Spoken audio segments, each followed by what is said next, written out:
తండ్రి, వీరేమి చేయుచున్నారో వీరికి తెలియదు, కనుక వీరిని క్షమించుము.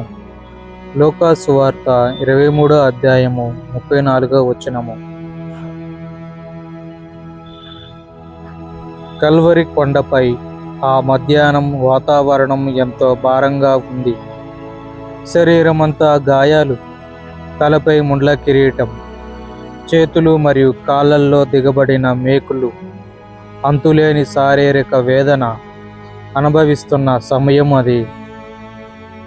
సాధారణంగా ఎవరైనా అన్యాయంగా శిక్షించబడితే కోపంతో శపిస్తారు లేదా ప్రాధేయపడతారు. కానీ లోకరక్షకుడైన యేసుక్రీస్తు నోట నుండి వచ్చిన మొట్టమొదటి మాట శాపం కాదు, అది ఒక మహా ప్రార్థన. యేసు ప్రభు ఈ మాట ఎవరి గురించి అన్నారో ఒక్కసారి ఆలోచించండి.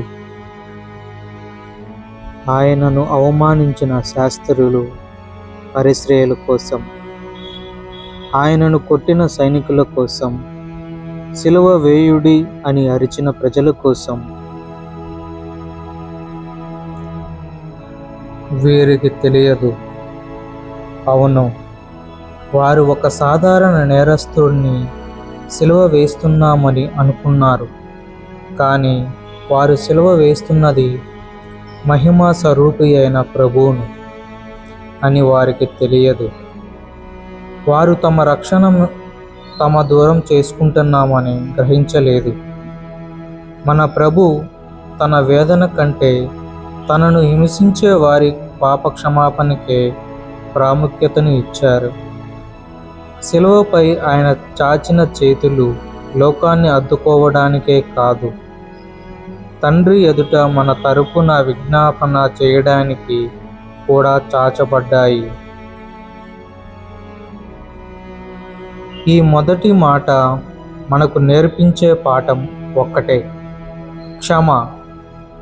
మనం మనల్ని ప్రేమించే వారిని క్షమించడం సులభం, కానీ మనల్ని గాయపరిచిన వారిని, మనపై నిందలు వేసిన వారిని మనస్ఫూర్తిగా క్షమించగలుగుతున్నామా? క్షమించడం అంటే బలహీనత కాదు, అది దైవత్వానికి గుర్తు. యేసుక్రీస్తు సిలువపై నుండి క్షమాపణ అనే విత్తనాన్ని నాటారు. ఆ విత్తనమే ఈరోజు కోట్లాది మందికి రక్షణ మార్గం అయింది.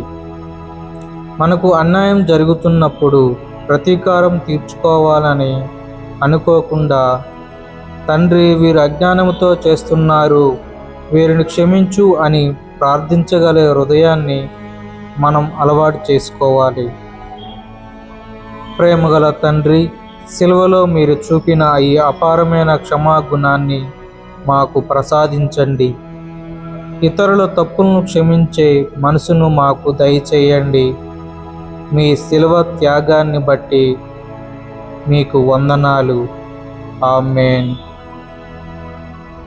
ఈ దేవుని వాక్యం మీకు నచ్చినట్లయితే లైక్ చేయండి.